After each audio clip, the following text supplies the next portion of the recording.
Awesome.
Huh? Yeah.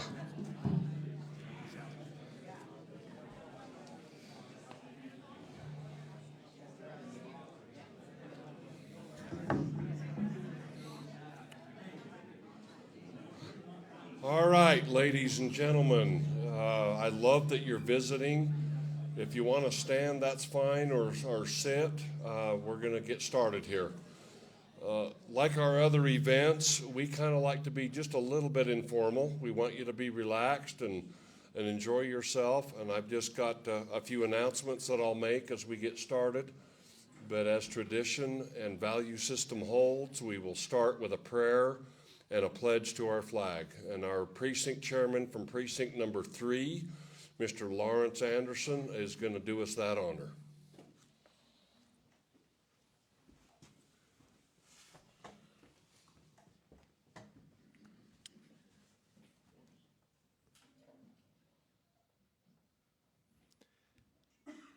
Our Father in heaven, as we meet together tonight to discuss and learn about our candidates, we pray for thy blessing to be with us. We're grateful for the opportunity that we have and the freedom we have to assemble and to learn about issues and to learn about our rights. We pray for thy Spirit to be with our representatives in our state and also federal. They can follow thy Spirit and work for good things to keep our liberties and keep religious freedoms and keep our rights. We're grateful for living in this free nation, that we have these liberties, and we're thankful for all thy blessings for the good people that live here in this county. And we pray for these things in the name of thy Son, Jesus Christ. Amen. Amen. I pledge allegiance to the flag of the United States of America and to the republic for which it stands, one nation under God, indivisible, with liberty and justice for all. Thanks, Lawrence.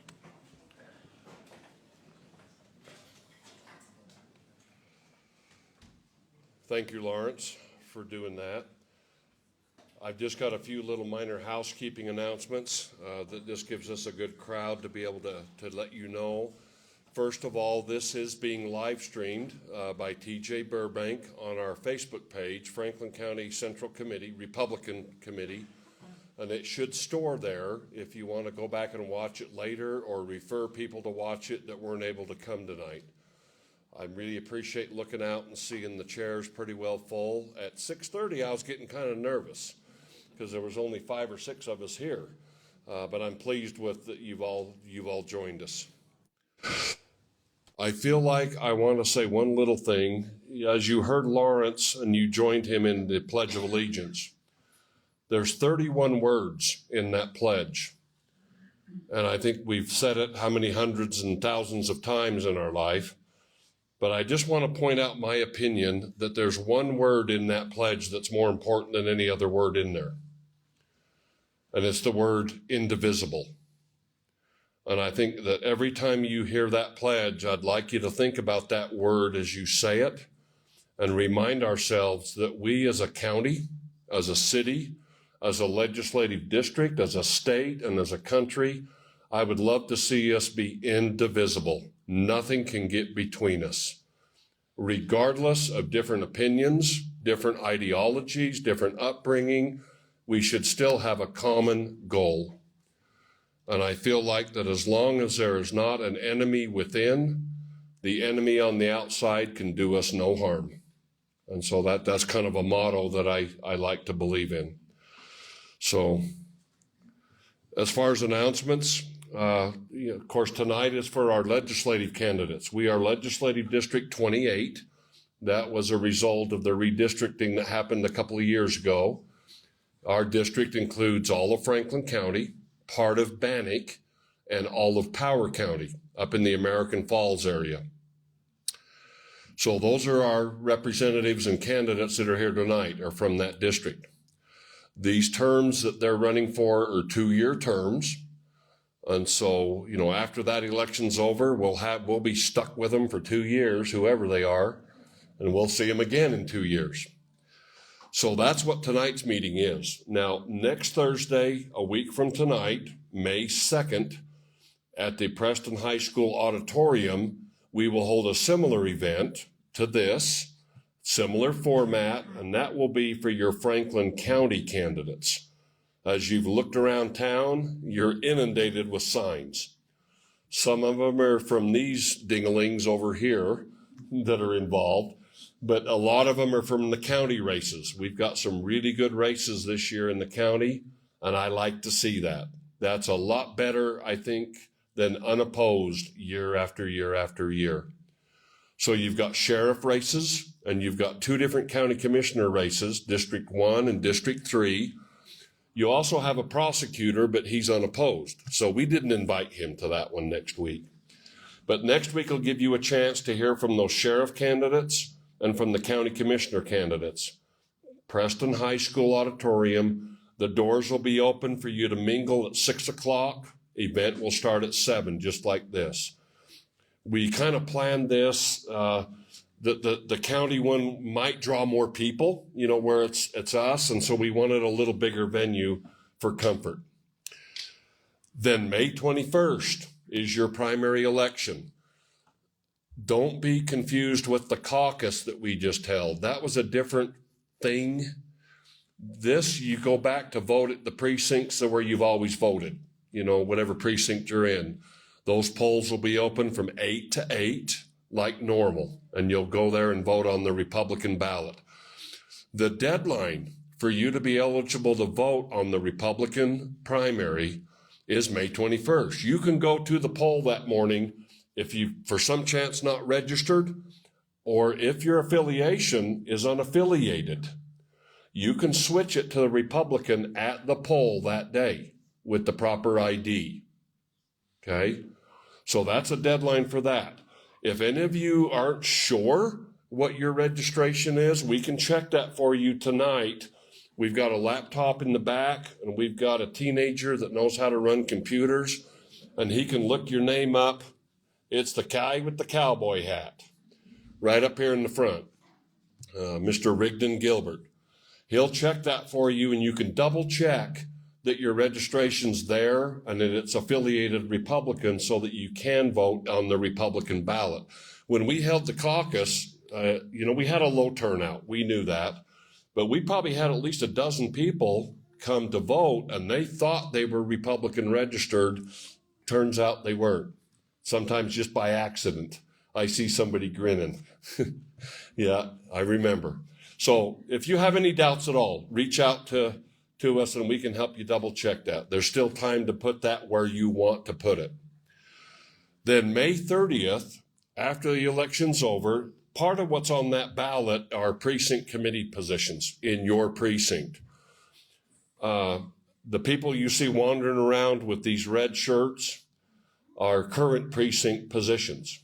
We have 18 precincts in the county, and as of tonight, we've got 17 out of 18 positions filled. But that's going to change after the May primary. We're losing 2 or 3 good people for different reasons, and so we might have a few vacancies after May 21st that we will gradually fill back up, hopefully. So in your precinct, you're going to see a line for a precinct committee person, and that's your chance to vote for them. So after that election, we'll know who our committee is. We have to hold by state rules a reorganization meeting. We will do that on May 30th at the Preston City Council room at 7 o'clock. That is a public meeting where any of you can come observe. The voting is within the committee, but it's a public meeting that you're welcome to attend and observe how we reorganize the committee. We will re-elect vice chairs and secretary and treasurer and chairman, and I might get put into retirement, and that's just fine. But that's where we'll do that. That's a public meeting. You're welcome to attend. The other item of business that night on May 30th that we will do is select our delegates to attend the Idaho Republican Convention that is in Coeur d'Alene, June 13th through the 15th. Now, business that takes place there are different rules and resolutions get passed for state party guidelines, as well as electing a state party chairman and those offices. Don't have any clue yet about who's going to run for those things that aren't currently in. We'll know more before June. Franklin County gets 7 delegates to that convention, meaning that we go there and have 7 votes on all the different action items. 2 years ago in Twin Falls at that convention, we had 8 delegates. So when I got the email from Chairman Moon that we only had 7, I thought, what's up? Our county has grown in population. Why do we have 1 less? Well, looking at the party rules, they developed that by a formula. And you'll see what I'm getting to here in a minute. Every county in the state gets 3 delegates to that convention automatically. In our county, that is the chairman of the committee and the state committeeman and state committee woman. The other delegates can be elected from the committee, or they could be elected from any of you here that come to that meeting and are interested in being a delegate to that convention. So if that's something you think you want to do, come to that meeting, let us know that you'd like to be considered, and we will select those 7 delegates that night. There'll be some notice in the paper. It's already been public noticed, but we'll also have it on our Facebook page that you see. Now, we'll proceed with this format. I'm going to have all 6 of our gentlemen come on up and take a seat. And as they come up, they're going to draw a number out of this fancy red bowl that I found in the kitchen. And it's red for Republican. They're going to draw a number 1 through 6. That will be the order that they are answering the first 2 questions that we will also draw from this bucket. Those questions are going to be bills that will be chosen out of these 9 different bills that we selected to discuss tonight. If you didn't, we've got copies of them on the back table if you wanted to kind of scan them and be a little familiar with what is HB 710. I don't know what that is. That'll give you a little insight. So if you guys will start filtering up here, we'll draw your numbers and we'll proceed.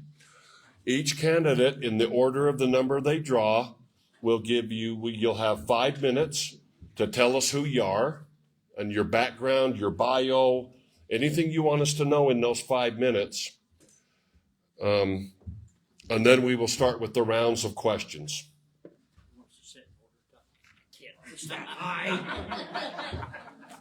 And you can sit wherever you're comfortable.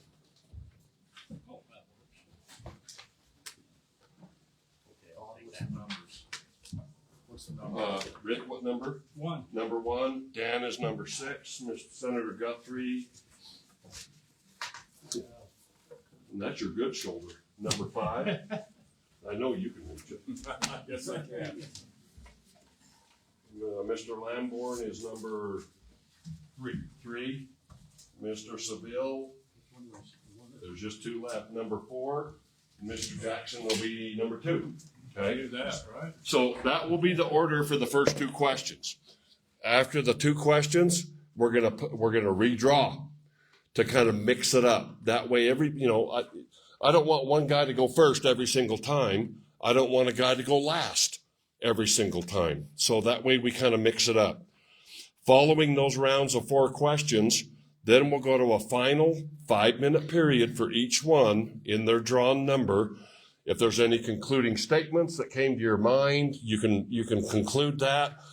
During that 5-minute session, there is one particular bill that, in my opinion, has been probably the most attention getting all session. And that is HB 710, which is the library bill, is what it's known as.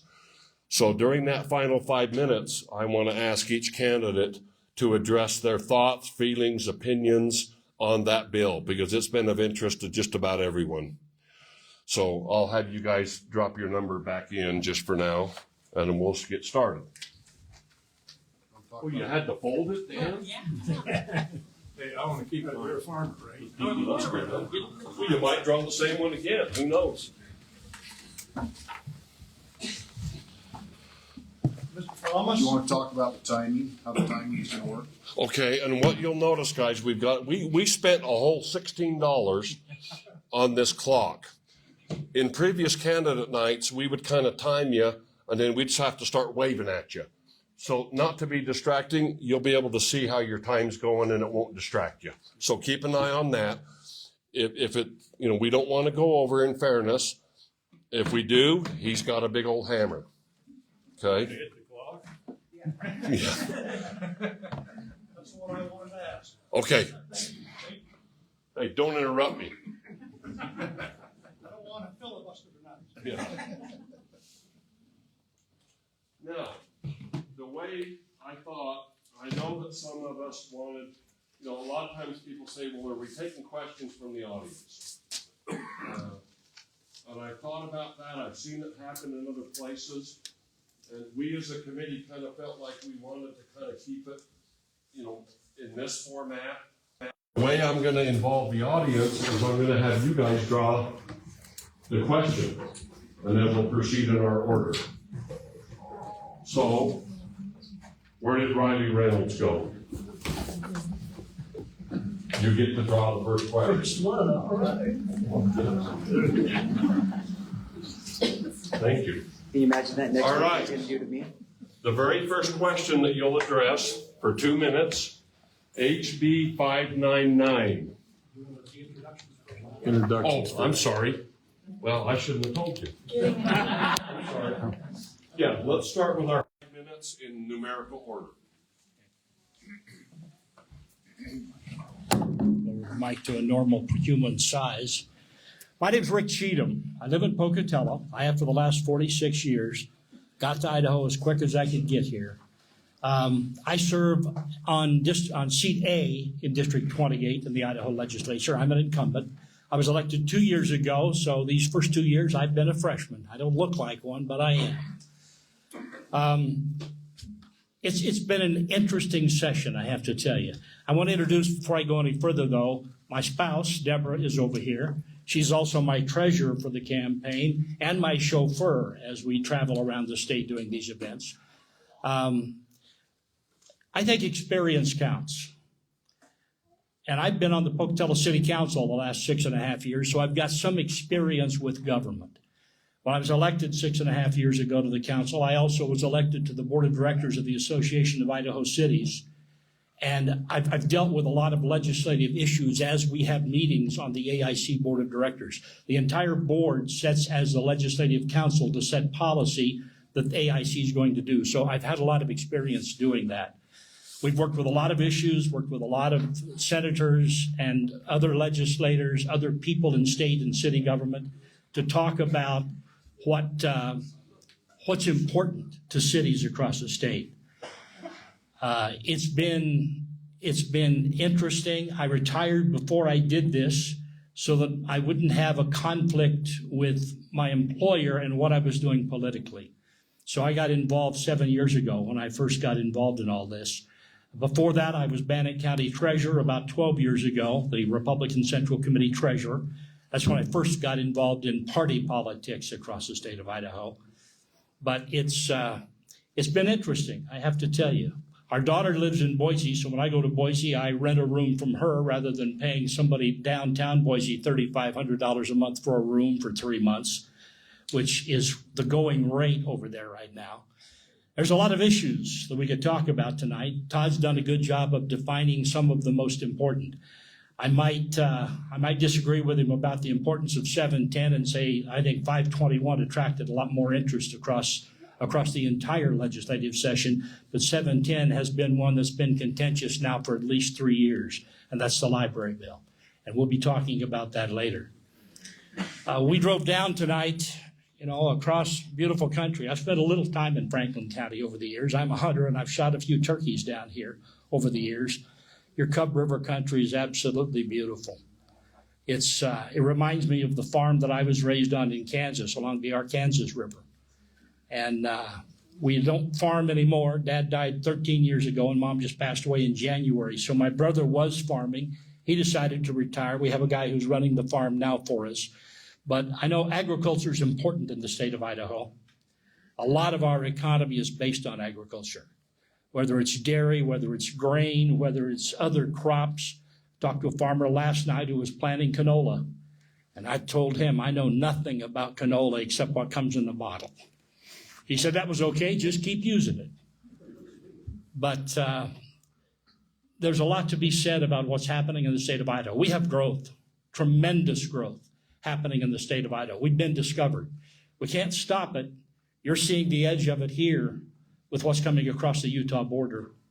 But we can manage it, and we can manage it together by giving local government the opportunity to manage what's happening in their community, whether it's water, planning and zoning, transportation, or all the other issues that we have. And that's something that I firmly believe in. Working in local government the last 6.5 years, I see too much control of local government out of Boise. Over there, they complain about what the federal government's doing to them, and then they turn around and do the same thing to local government. And I'm sure your mayor would agree with that. He's seen it here. We've seen it in Pocatello. We see it in every city across the state. The problems of dealing with growth and what can be done to make it better. So I'll leave it with that. Thank you. Thank you.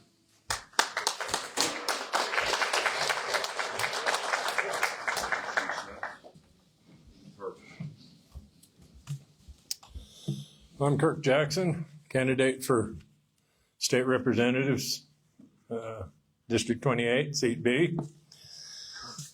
Hold it up just a little. There you go. You're a little taller than Rick. Yeah. I've lived in southeast Idaho most of my life, and I have the values possessed here ingrained in my soul. And those values are really pretty easy to explain and to understand because they go like this: God, family, country, guns. I put that last one in there because without it, you don't get to keep the others. My wife Debbie and I have a small farm just outside of Downey. Between us, we have 9 kids, 30 grandkids. Some days that seems like 100. I have operated a successful HVAC business in Pocatello for more than 35 years. I've been involved in retail sales, commercial property. I even owned an auto detail shop for a couple of years. Been in farming for more than 20 years. And I've had the misfortune of becoming an expert in water rights issues. Which brings me, I guess, to why I'm here. In all that time, I've learned a lot of things. And one of the key points that I've taken from that is that most of the problems that we face every day as businessmen, as farmers, as individuals, come from government. And I do not believe that our state government is doing an adequate job of protecting the rights of Idaho citizens. And it needs to. It needs to protect us from an intrusive federal government, from out-of-state corporations, from foreign entities. It even needs to protect us from our own state government. So I have a few things to say about the way that's been going, and I have a few issues that I'd like to talk to you about concerning the way some of the legislators have operated in recent years. What I hold in my hand here is a partial voting record, and it's ugly. And if you saw someone with this voting record, you'd fire them. And if I come back here in 2 years and I have a voting record that looks like this, you should fire me. But I guarantee that won't happen. Well, I guarantee I won't come back here in 2 years with a voting record that looks like this. You might fire me anyway.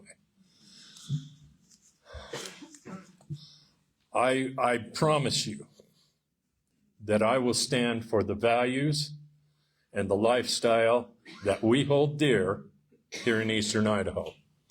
You will never see me stand at this podium and make excuses for not voting for a good bill that would advance our ideology. Now, obviously, I'm looking for your votes on May 21st, and I appreciate your presence here. I appreciate you taking the time, and I appreciate your consideration. And thank you very much.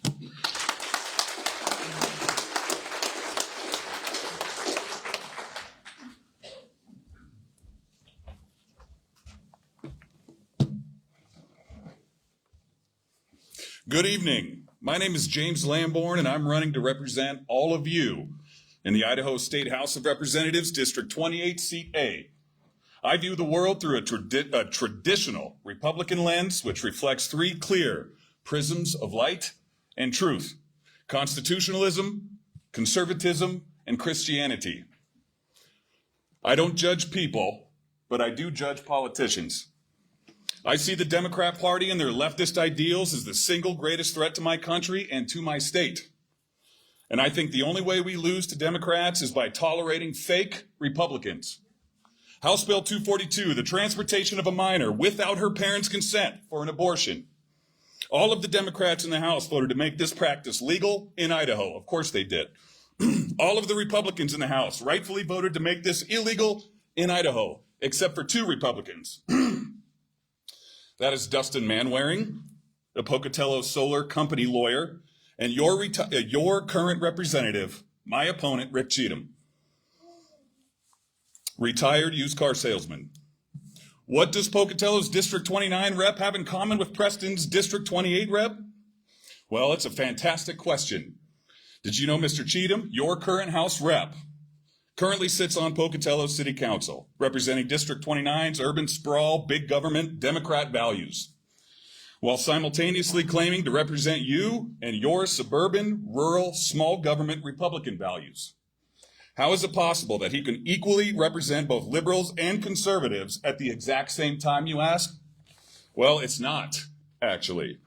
His voting record shows clearly that he's put 100% of his energy into representing Pocatello and has shown zero concern whatsoever to Franklin County, my home Power County, or the small towns throughout Bannock County.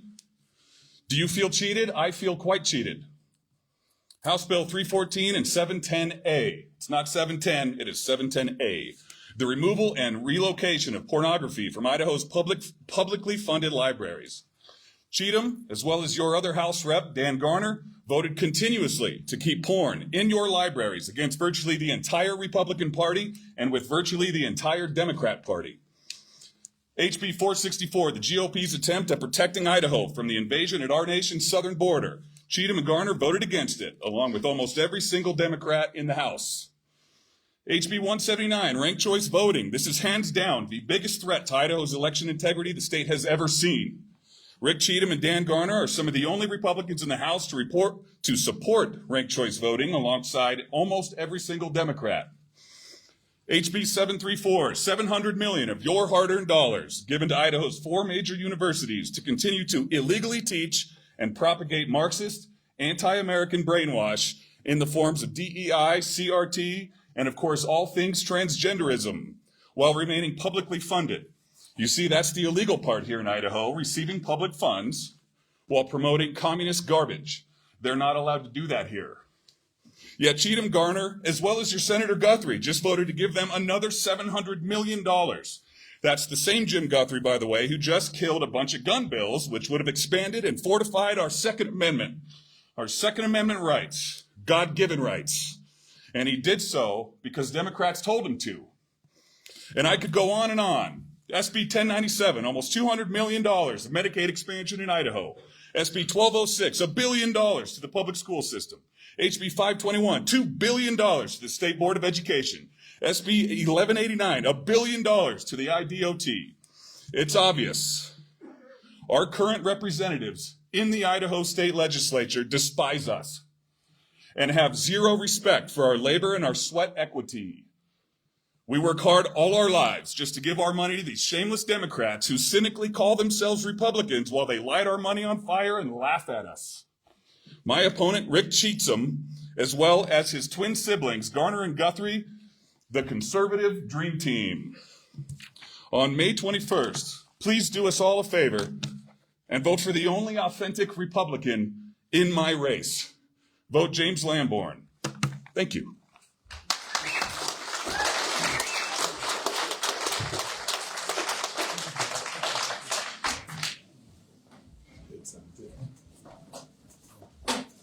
I'd like to clarify. First of all, I want everybody to know here I'm 80 years old. Now, I promise not to overshadow my opponent here with my experience. Does everybody remember that from Reagan? Okay, I like Mr. Gardner here did not vote for the H710 library bill, but Mr. Cheatham did, and so did Mr. Guthrie. Okay, I'll start off with this, tell you a little bit about myself. I was born in Pocatello, and my dad was a sergeant in the Air Force. In fact, 8 of my family members in eastern Idaho served in the military in wars from World War I, II, Korea, and Vietnam. I served 6 years in the Air Force. My dad served 20 years in the Air Force. All of them went to war, and they were enlisted men. And we all came back with, huh? What'd you say? As a military dependent, I attended schools in Illinois, Georgia, and the Panama Canal Zone. I enlisted in the Air Force and served at Spangdahlem, West Germany for 36 months during the Cuban Missile Crisis and the Vietnam War at an Armed Forces radio and television station for 28 months. I learned a lot about the power of television. After discharge, I returned to Pocatello, and IBM hired me as a field engineer where I maintained IBM equipment in southeast Idaho. Monsanto in Soda Springs, ISU, FMC, Farm Bureau Insurance, and the railroad. Okay, and I married Rochelle Clark, and I won a Seville. She called me up for a flying date after I got out of the Air Force, and I asked her, who are you? And she said, I know your mother. And then I said, well, what do you look like? And she said, well, you just have to take your chances. And I met this 19-year-old redhead, and I fell in love. So we've been married 56 years. I have 3 children, 4 grandchildren, and 4 great-grandchildren. After 10 years in Pocatello, IBM offered me to be an executive field manager position. And I asked them, I said, do I have to leave Idaho? Yeah, you got to go to Rochester, Minnesota, where it's 40 below zero, and learn the IBM way. Okay. So they transferred me there. And then after 3 years, you're ready. I had to learn the business from the time that a product was developed or thought about to the time it shipped. And I supported that. And the units I was on was like 500,000 units worldwide. So then it came time for them to offer me a management position. They said, we're ready. Are you ready? I said, yes, I'm ready. Can I go back to Idaho? No. Wyoming? No. Utah? Mm-mm. We have a place for you at 3550 Wilshire Boulevard in downtown Los Angeles. Oh, I've been there. Oh, so anyway, let's see, IBM was like the military. You went where you went, and that was it if you wanted to be an executive. And I spent 7 years traveling up and down that freeway in 2.5 hours.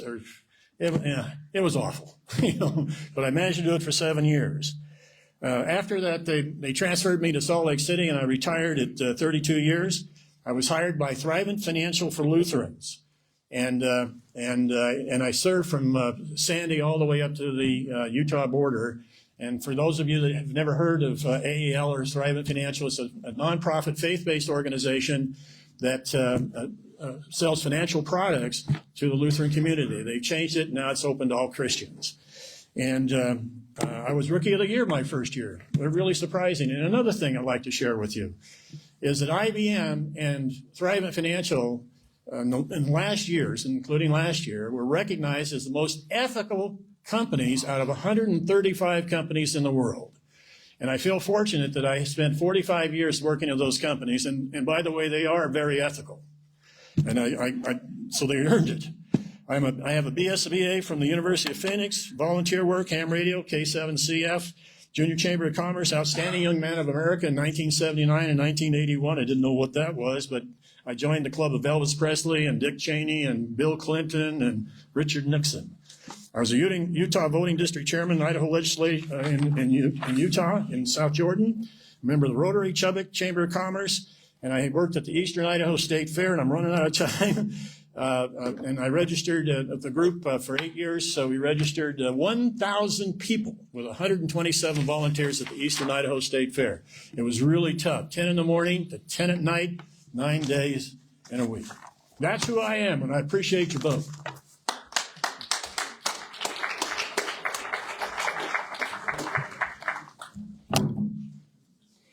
Good evening. It's a great opportunity to be here, and I sure appreciate the great turnout. We had a similar turnout a couple of years ago, and I appreciate the fact that the Franklin County and Preston community takes an interest in these kind of things. I'm Jim Guthrie, and I currently serve in the Senate District 28. You know, I was raised on a dairy, and those of you, this is kind of dairy country, maybe not as much as it used to be, but it certainly still is to an extent. And nothing will teach you a work ethic like being raised on a dairy and good parents that make you participate in those kind of activities. So I was fortunate in that regard.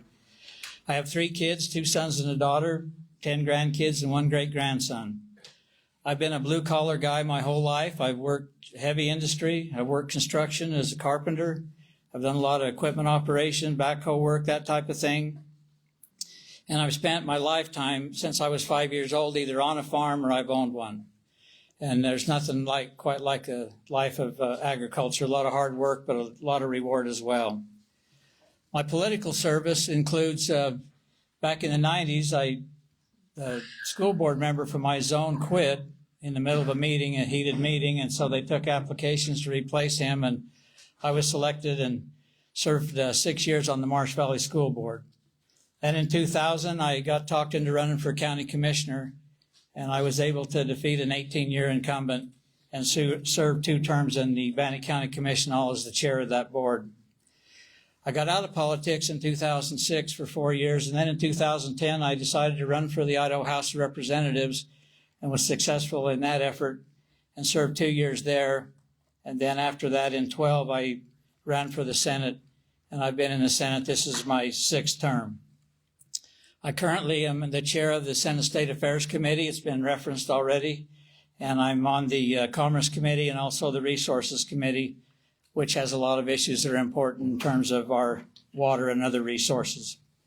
Some of the issues that have been important, will continue to be important, is education. It's one of the critical things we can do to make sure that our future generations are prepared to take the reins when we get ready to turn those reins over. Water is going to be a big issue. I know that the adjudication process is going on down here in this area. We've experienced it up there, and I will tell you that with the 1904 water right, I've been shut off the last 3 years, so it's a pretty scary deal, and our water rights and how they're administered are pretty important. I think we also got to be aware of growth and what's happening in our state with growth, and we've got to be cognizant of that and not get so wrapped up in bringing all these people and all these jobs to Idaho through tax incentives and make sure they're willing to pay their fair share and pay their way. And that's going to become more and more critical as we're growing at really a breakneck pace. I feel the need to respond a little bit, and I always hate to see these things turn into name calling and turn a little bit politically ugly, and I'm not going to do that. But what I will tell you, when you look at voting records, don't look at just one voting record.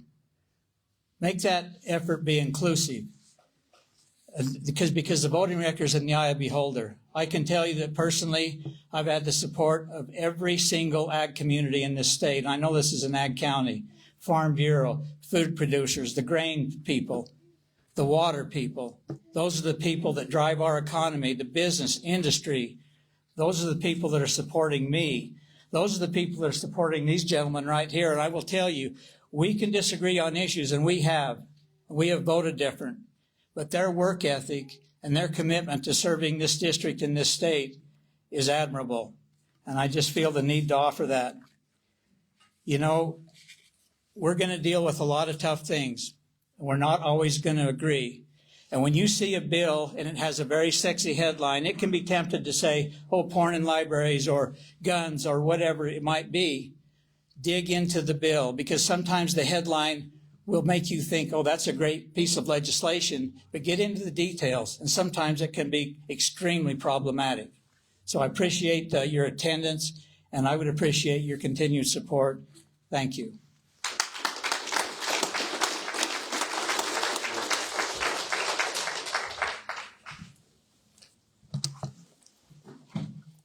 I'm Representative Dan Garner. I grew up over here in Clifton. When I graduated from high school, I bought my first piece of property, and it helped pay my way to college. I went down to Brigham Young University in Provo and received an economics degree down there. And then I came home and I met my lovely wife over there, Sherry Jo. She's definitely my better half. Any of you that know her, that she is. I was fortunate enough to raise 4 great kids on the farm, and there's not a better way to raise kids. I served on this committee for 6 years as a Republican committeeman, and I served as vice president for 2 years. So I know what the Republican Party stands for. And yes, it changes, and it's in a rocky spot right now, but we'll endure. And I want to thank these guys for the service they give, because it is a service and they work hard. And I recognize that. I served on my local school board for 8 years, where I learned a lot about education and the strings that come with federal and state money. I served on the Idaho Farm Bureau State Board, on the insurance board, and their commodity and their farm board up there. I've been proud to be your representative. I'm a strong advocate for education. I think our kids are our future, and the only way they're going to have a bright future is if we educate them. And because of this, I get called a big spender, and yet Idaho is rated the best education for the dollar in the nation. I firmly believe in local governance. I've argued on the House floor local governance and the state's overreach. And that's what 710 was. It's a local issue, and we'll talk about that later. I'm a firm protector of private property rights. I've voted that way. Look at my voting record. To respond to some of these things that were said, Senator Guthrie's right. You can't look at the statement of purpose or the financial thing on these bills and figure out what they do. Ranked choice voting was mentioned. I voted for an initiative on ranked choice voting, not for ranked choice voting. The initiative process makes it so you guys get to decide whether that's a good choice or not me. And that is the way government is supposed to function. It was mentioned that I didn't vote for a secure border down on the southern border. I didn't vote for that bill because it called for no immigration, unless the impeachment of Biden happened. That would have killed our agricultural communities. Our dairies wouldn't have survived, our row crops wouldn't have survived, and if they wouldn't have impeached Biden, there's no immigration. And so this is what I encourage you to do. Any one of us up here, if you don't like the way we voted, come talk to us. There's something in that bill that made that bill that we didn't like it. It had a poison pill or something we didn't like. Come ask us before and then form your opinion. I've been honored to serve as your representative, and I ask you for your vote again, May 21st. Thank you.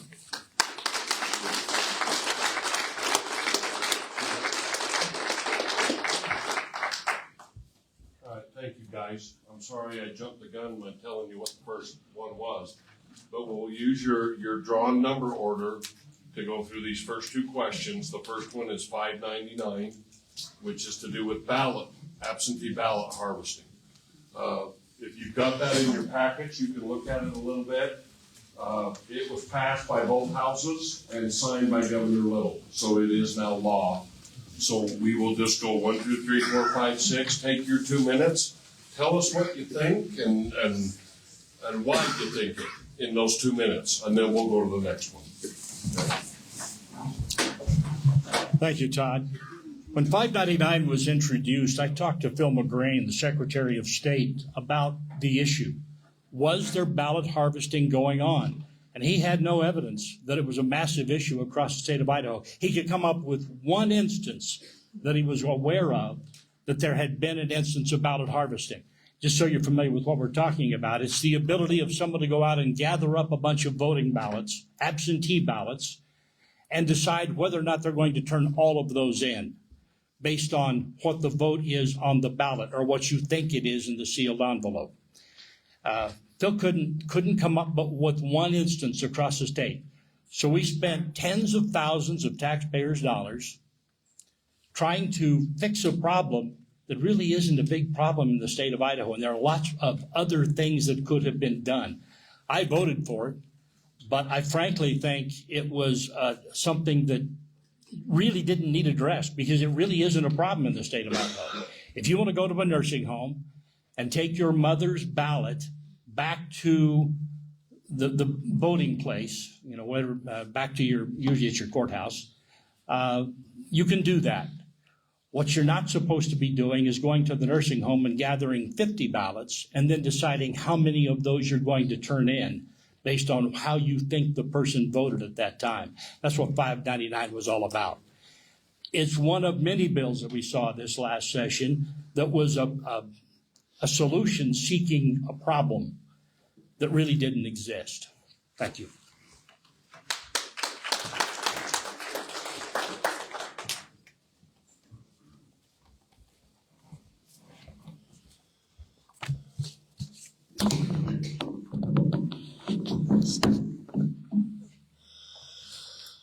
Well, yeah, I don't suppose ballot harvesting has been a big deal in Idaho yet, but it was headed our way. Okay, we know at a national level in many of the other states that it has been a significant issue. It was obviously a big issue in the 2020 presidential election.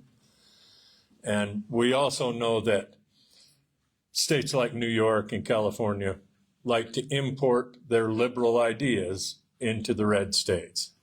So I really feel that it wasn't a waste of money to get out in front of a problem and prevent it rather than waiting until it was a problem and having to spend 8 or 10 times as much to try and fix it.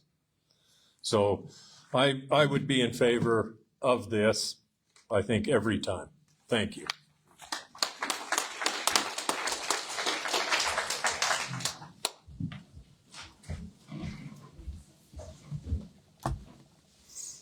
In my opinion, ballot harvesting is cheating.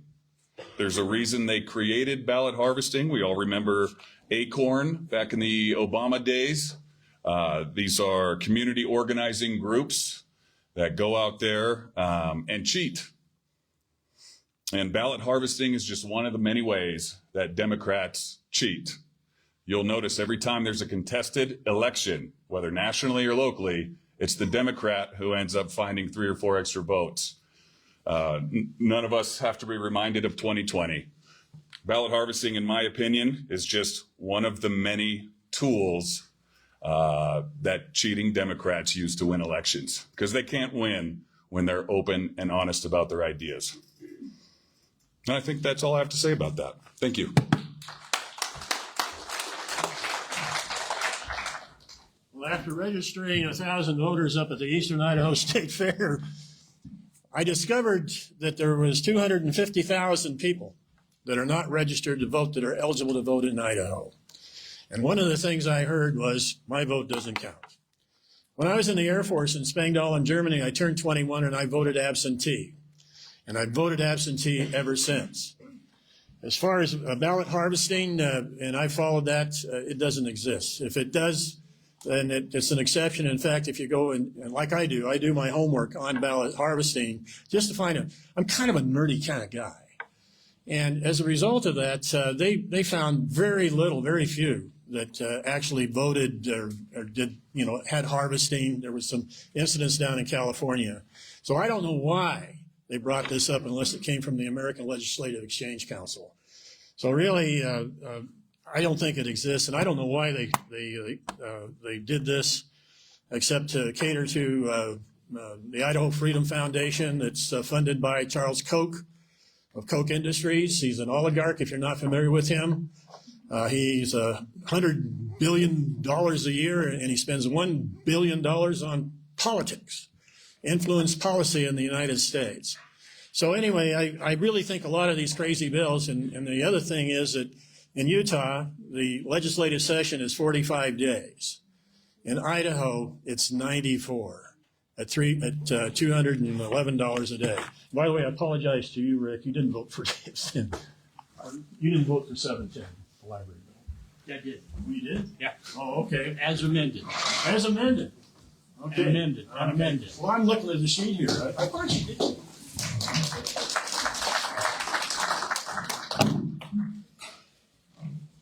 This 599 is an example of what I talked about earlier, where on its face, something looks like a great idea, but there's kind of problems within the bill. The ballot harvesting effort has been going on for several years. And when that first started, it was like a punitive action up to, after so many violations, I believe a felony, with substantial monetary fines associated with it.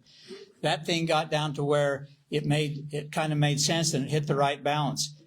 I don't think it's something that's going on to any extent in Idaho, but I do think it's something that preemptively, it doesn't hurt to have it in place to protect and guard against that kind of thing.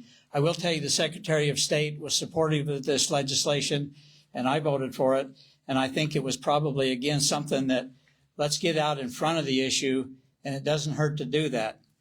If you look at what this does allow, it allows for election officials, U.S. mail and common carrier employees and contractors, your family members, caregivers, members of the voter's household, and anyone hired by the voter to convey the ballot. So there's some carve-outs there where folks that are maybe unable to get out to take their ballot in to allow for that latitude for those ballots to get to the proper place. So again, I think it struck the right balance. I think it's a good preemptive measure.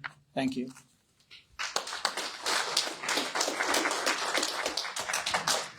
I also voted for this bill. I think it's a good preemptive strike for ballot harvesting. The debate on the House floor on it was very interesting.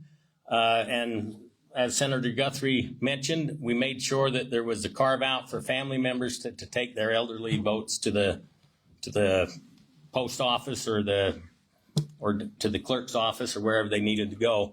And I thought that was necessary to be in there because we all have situations where we can't get to the post office or where we need to vote, and we want to encourage more voters. Thank you.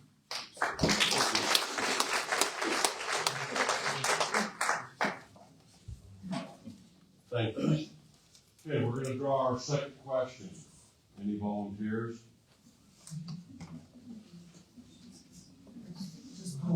Yeah, Rick, you both voted against it. Thank you. The library bill. All right. Second bill that you'll address in order, 521. This one probably needs more than 2 minutes. Oh. 521 is the school facilities bill, the funding bill that you've heard about. There was a trailer bill, correct? 10 trailer bills. Then there was one trailer bill signed, but this bill was passed by both houses, signed by the governor. I'll let the candidates tell you about it. There should be a packet on that one. It's kind of a complex one. Yeah, this is when we could talk about the rest of the night if we had the time. I was at a Lions Club meeting in American Falls Tuesday night for an hour and a half, and this is the only bill we ended up talking about. 521 is one that was designed to provide money for schools to improve facilities. And it's a way that the state is going to use sales tax revenue to bond for $1 billion to pass out among the various school districts and charter schools across the state. When this came to the committee, which I'm on revenue and taxation, and this was labeled as a tax bill. So it came first to education. They couldn't get it passed there, so they brought it over to rev and tax, rewrote the statement of purpose and made it a tax bill. There was a lot of discussion. They brought it to us in February, and it was introduced, and then it just died. We heard nothing for over a month. And then all of a sudden, toward the end of the session, this became the one everybody wanted to get handled before the session was over. It had a lot of problems. When we got to the vote on the House floor, I stood up and said, I'm going to vote for this bill, but there's a lot of things I don't like about it. One of them I didn't like, and it's been addressed in Franklin County quite a bit, was eliminating the 4-day school week. Didn't like that. That's the thing that ought to be a local issue. It didn't provide enough money for rural schools. Most of the money was designed to go to urban schools who have a big tax base and they can afford to bond for those things. Senator Guthrie provided some information on that last night. I hope he does that again when it's his turn to speak. This bill had all kinds of problems. And as it went from the House to the Senate, it was amended. It came back to the House. It was amended again. Then it was followed up with a bunch of trailer bills. Trailer bills are something that's designed to fix a problem in a bill, and there were all kinds of problems with this one. In the end, it was passed The governor signed it, and there's $1 billion going to public education.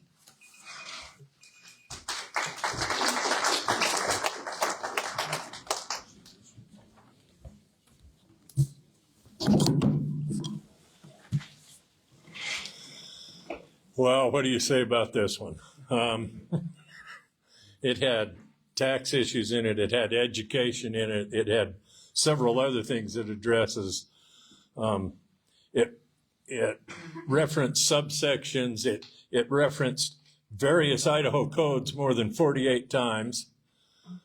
And it was written in such a convoluted manner that it lends itself to impropriety. Sooner or later, probably sooner, someone is going to exploit the complexity of this bill, and we're going to be trying to fix this thing for the next 10 years. I don't know what else to tell you about it. There's some good things in it, but overall, it's kind of a turd sandwich.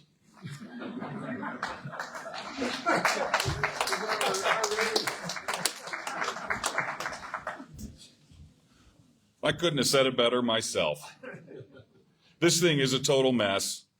As I read through it time and time again, I find myself at times going, yeah, that's a good thing. That's a good thing. It seems to be cutting our taxes a little bit, lowering the tax burden for most of us. And then I hit another part of it, which seems to be growing the government and putting more state control over otherwise local schools.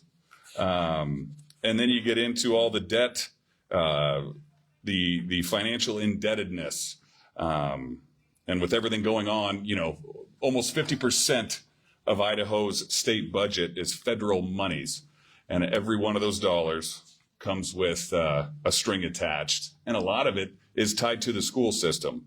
As I read through this, I look through some of this, and this just reeks of big government taking away your local control over what your kids are learning in the public schools.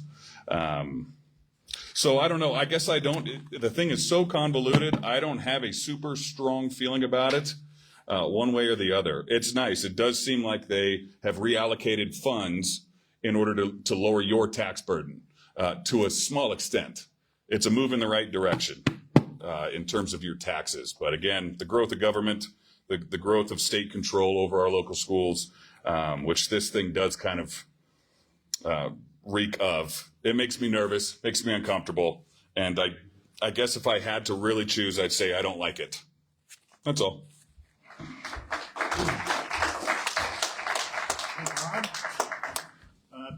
He's right on an amendment. There was an amendment. I pulled it up here on your, if you go out to the Idaho, the bills that were passed, the copy I have is the one from 710.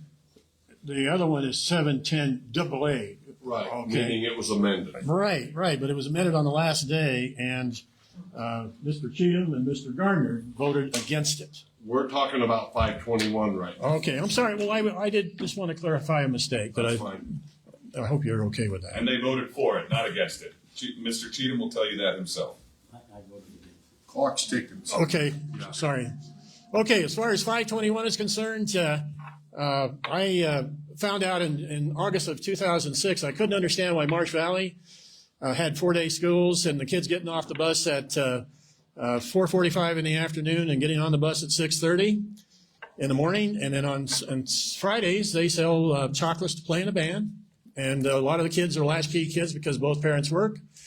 So it happened as a result of HB 1 in 2006, passed by Governor Risch at that time, that reduced the state funding for M&O $246 million. And as a result of that, Marsh Valley, their state funding for M&O, which is maintenance and operations, fell from $980,000 to $32,000. Now, by the way, this is all public information. If you go out to Idaho Ed News and look at the great tax shift of 2006, they evaluated in 2016, and that's where I'm getting the information. So it'd be nice if HB 1 was repealed.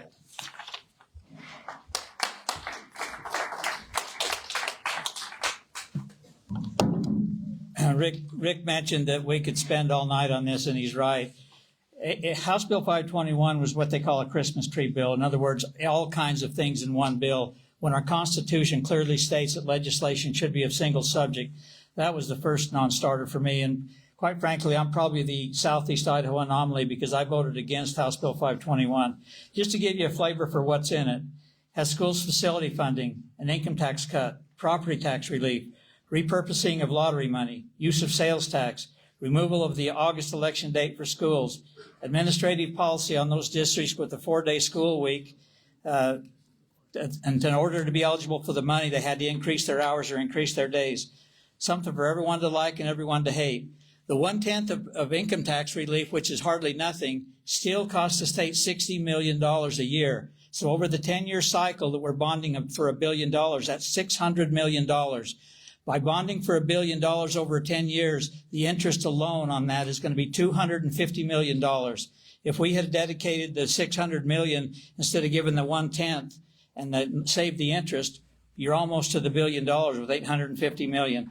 The one thing I do want to bring up is the funding formula and the flaws in it, which hurts rural districts. And I want to just show you a quick example. If you were to bond for $15 million over 20 years at 4% interest, West Ada, big district in Boise, for $100,000 of property value, it cost each landowner $2.24. Guess how much it cost Preston Joint School District for every $100,000 if you bond for that example I just used? $91.59. Marsh Valley, $82.30. Even Pocatello's at $14.86, almost 7 times higher than West Ada. The funding formula is flawed, and I've encouraged the governor's office to look at fixing that next year, and hopefully we will. So thank you.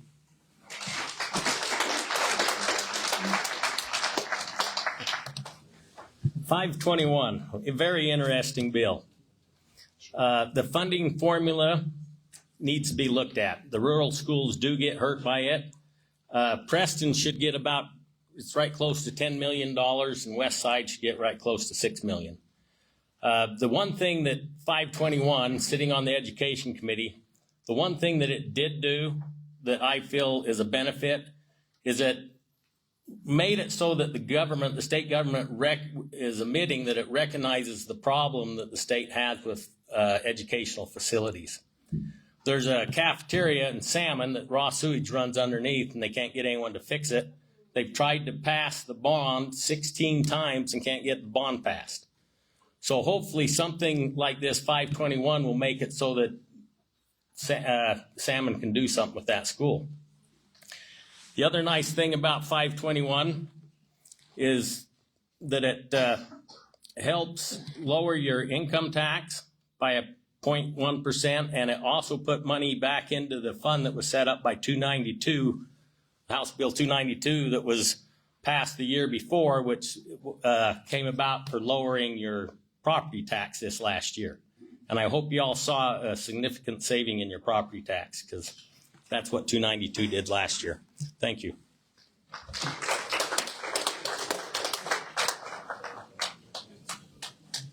All right, that brings us to where I would just like to kind of redraw, just in an attempt to be fair, so that the orders differ. This is all the challenges on this side. Right. Well, we'll see. You know that. Well, we started there and went this way. Now we're starting here and go that way. So, well, hopefully math will favor you. Todd, you look and sound like Hulk Hogan, by the way. Hulk, did you hear that? Hey, Hulk Hogan. It's Hulk Hogan. He got my number. What's your numbers? Same number. Same number. I think I ended up. What's that?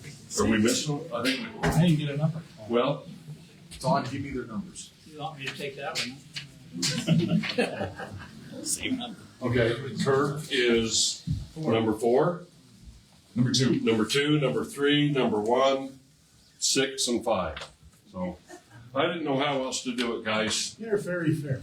I would rather have the tallest guy go first all the time. Sorry, Rick. Yeah. You make a great squadron.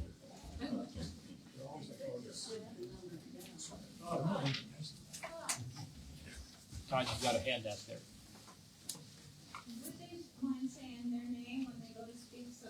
in a different order, so. Okay.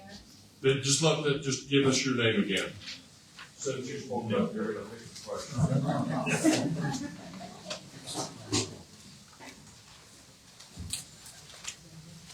Good. All right, this one's a little bit different. This is not a bill. This is a Senate joint resolution. So, regarding homeschooling. This was introduced on the Senate side, and it was a resolution that is basically an opinion. A resolution is saying, this is what we would like to see happen. It doesn't become law. SGR. It's a part of the process. So this is SJR 105, introduced on the Senate side. So give us whatever your thoughts are there. And again, just quickly tell your name again so we can all keep you straight. Because y'all kind of look alike. No insult there, buddy. Thanks, Todd. Jim Guthrie, again for the record. SJR 105 was actually going to be an effort to put in, as on the ballot for a constitutional amendment to the right of parents to for have their children be privately educated or homeschooled. And it basically ended up being introduced in the Senate at a date that was late enough that it missed some timelines for introduction. And so that bill, as I recall, didn't move past the Senate. It's really not anything that's contrary to what's happening now. It was just an attempt to codify it in the Constitution, so.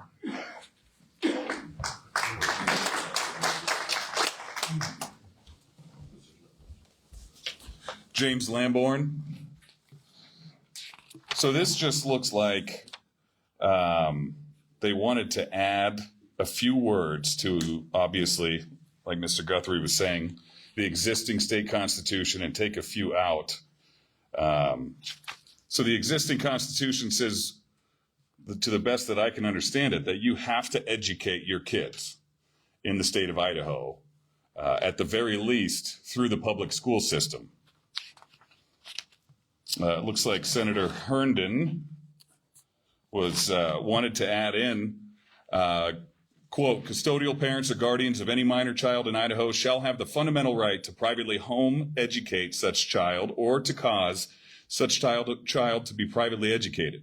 Those who privately home educate such children or cause such children to be privately educated should be free from government regulation of such education.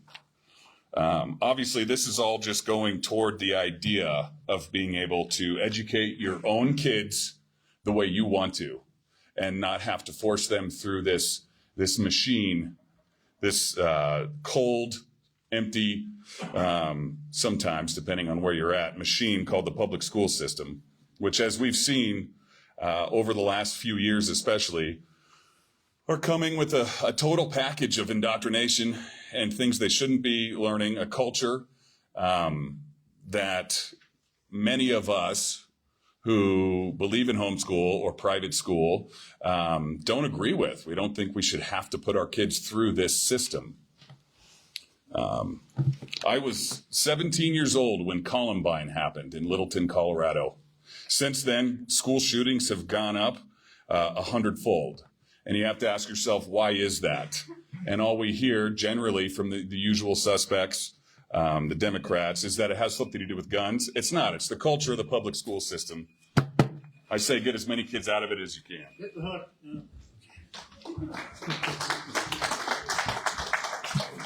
Okay, am I ready? Okay, let me see it. Okay, go. Okay, as I told you earlier, I was a military dependent. Your name? Mike Savelle. Vote for me. Okay, 28A.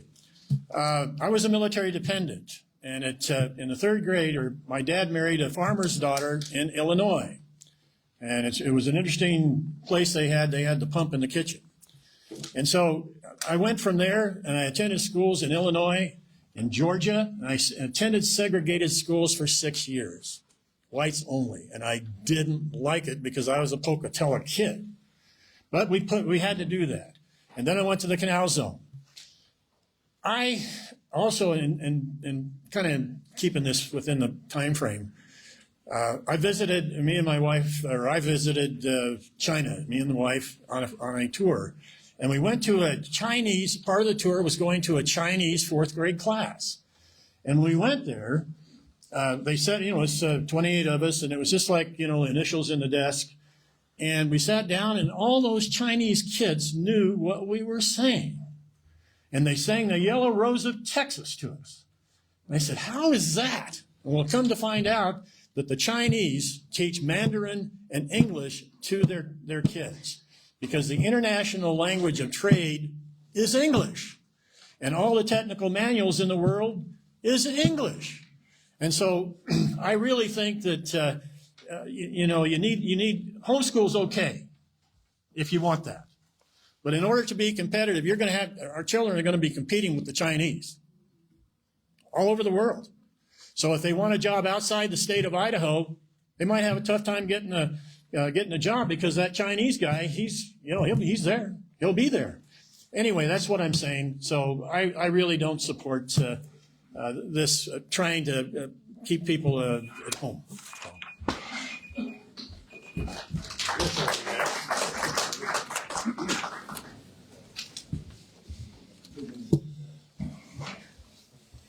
Okay, well, I'm Kirk Jackson. I'm the good-looking one. Okay. Well, in my opinion's the one that counts. So, I've talked to quite a few people that are pulling their kids out of the public schools because they don't like what's happening there. And I think they obviously have the right to do that. They need to be able to do that. It's up to the parent what the child learns. It's up to the parent to decide if they're taught American values or if they're taught someone else's. I think the real issue with homeschool and with private schools is in the failure of the public schools.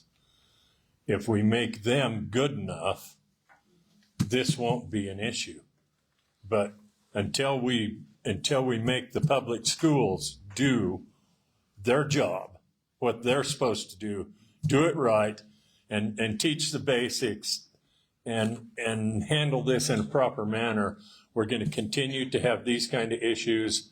And I know, Jim has mentioned several times he's worried about defunding the public school system.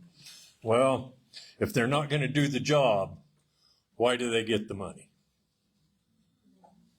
So I think this is something that we have to have as an option, even if all we do is use it as a pry bar to get the public school system to work right. But these people have the right to do what they're doing. Thank you.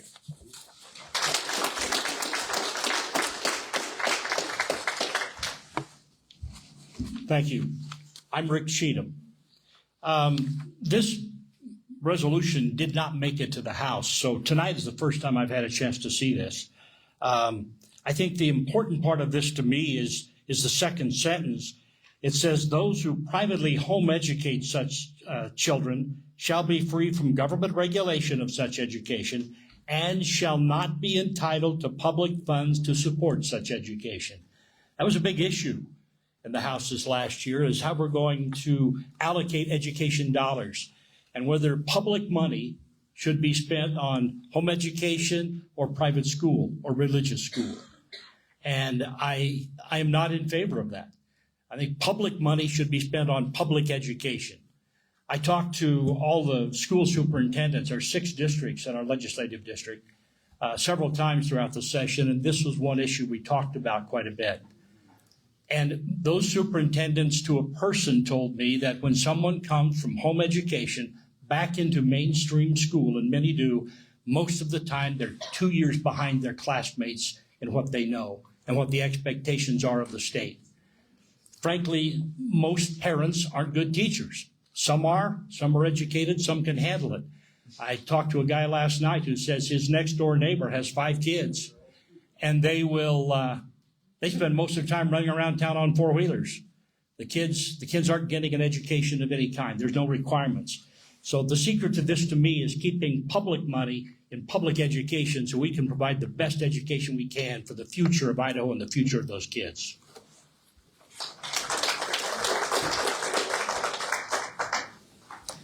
Representative Dan Garner. As Representative Cheatham said, this got bogged down in the Senate and we didn't see it. As I had a chance to look at it there, it looked to me like this was just political wrangling and political positioning by Senator Herndon, because this is not how you amend the Constitution. And if that's what he really wants to do, is if he really wanted to amend the Constitution, I would urge him to be careful, because I like the Constitution the way it is. And when you get in there messing with things, it does cause problems. There was the idea of homeschooling. It's already in statute that right exists. So I couldn't see exactly what amending the Constitution to say that would make a difference to anyone in the state, because that right already exists for the people and it's protected by statute.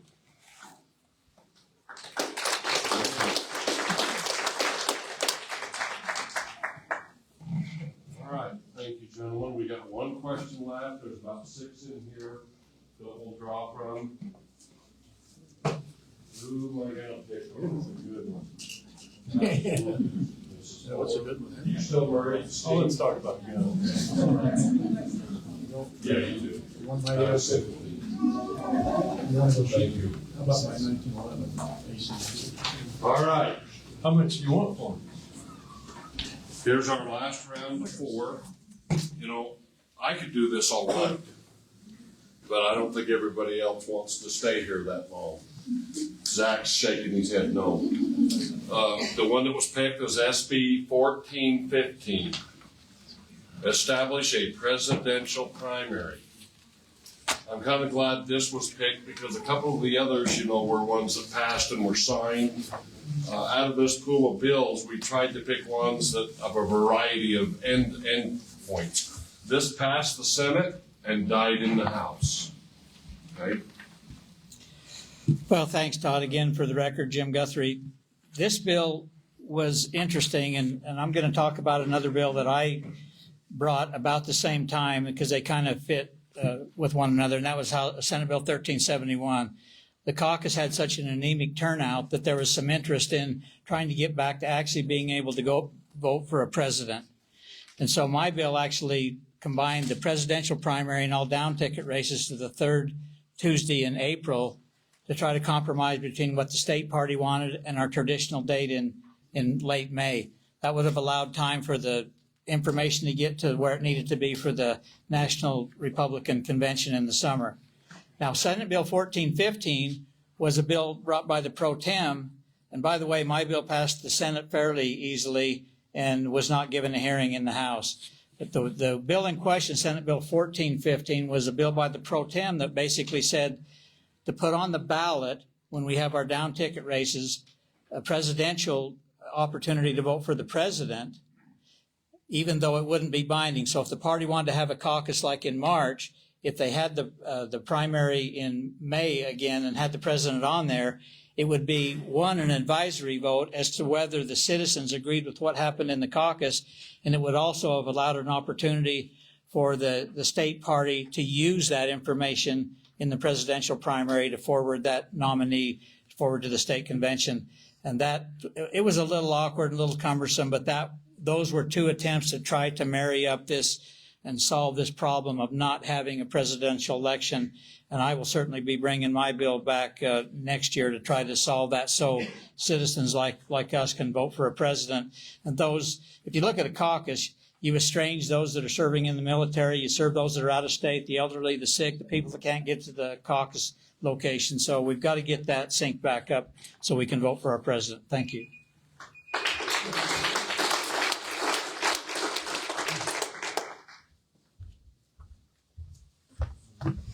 Reading through this thing, James Lamborn, I don't like it.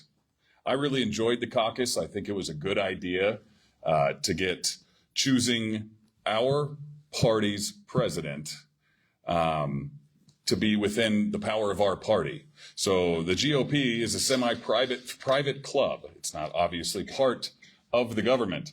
It's up to us to choose who we want to be our president.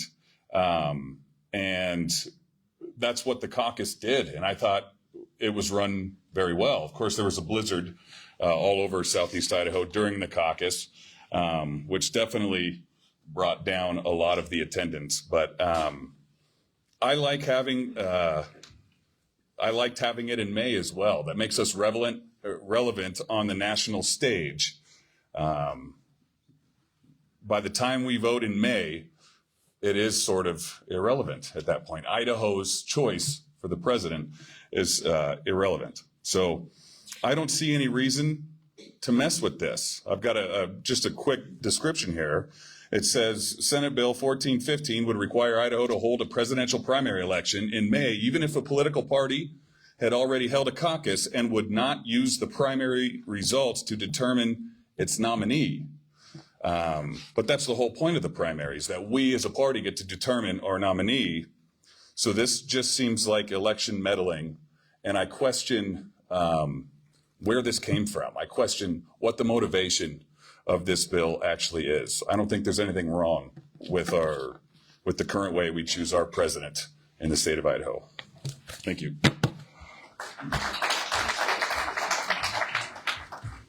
Well, I voted in different states, and Chuck Winder has been there for, 16 years now, since we repealed the term limits and that were passed by a citizens initiative in 1995 and 2002. So there's no term limits anymore. They used what that term limits was is they could only serve 8 years in the House, and then they had to go to the Senate and serve 8 years. And that was repealed. So he's been there 16 years or more. And so, they come up with these bills, and like you indicated, where do they come from? Well, they come from the American Legislative Exchange Council. And if you don't know what that is, go ahead and Google it and read about it, because it's a corporate bill that writes bills, and then the legislators will go back to the annual convention, get these 200 bills, and then bring them back to the Idaho legislature and paste their name on it and present these bills. Well, it makes Charles Koch, very happy, and all the money that he pours into the campaigns and policies in the United States, $1 billion a year. I hear about George Soros all the time. He spends $100 million. This guy, Charles Koch, in that private company, $1 billion. There's a big difference between $100 million and $1 billion. So, in my opinion, that's, to answer your question, James, I think that's where it came from. This is nonsense. And I don't know why Mr. Winder presented this thing. He's the president, pro tem or something, of the Senate. And this is dumb. Thank you. Did you skip me? I was wondering if I walked over here if you could push me down. You're three, all right.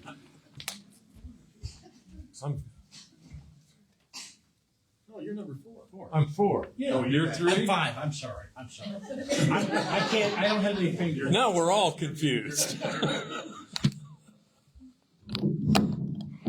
This thing's been whipping me all night. Okay, so, there's a problem with the presidential election process. By the time we vote in May, it's too late for the conventions, for the presidential conventions, for them to get everything done before the conventions. And there's a problem with moving our primary up 2 months, because then we'd be voting while the legislature's still in session. So the caucus was probably an attempt at solving this. And it may be the best idea that anyone's come up with. I don't think it was handled very well. It wasn't advertised very well. I myself didn't get notice of it. So I think it wasn't just a blizzard. There was some issues with the way that the caucus was handled, how it was advertised, how people were notified about it. But James is right. it's not the government, it's our party that gets to choose who we want to vote for as president. So there's a lot of problems with this system, but we're going to have to find a middle ground, and I don't think this is it. Thank you.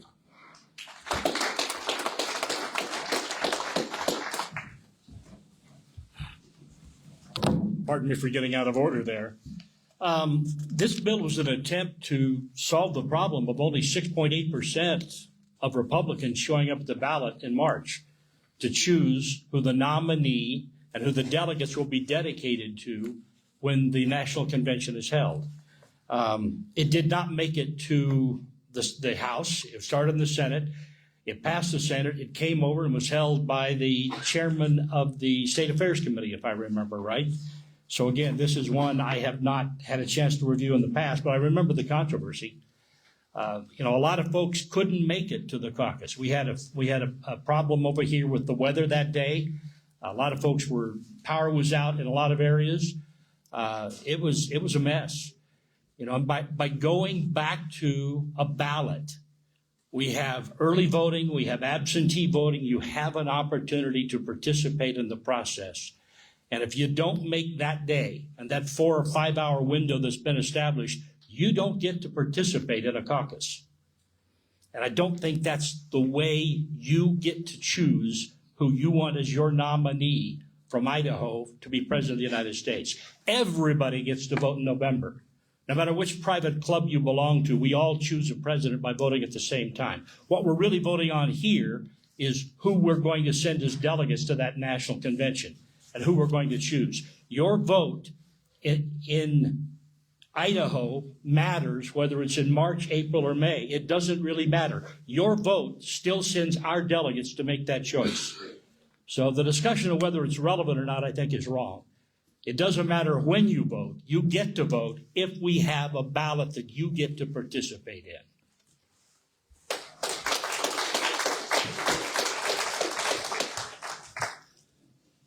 I think most of the points have been covered, but I will say that I didn't like the caucus. I think any time that you exclude the military and those people serving our country, that you need to look at it and say, is this fair?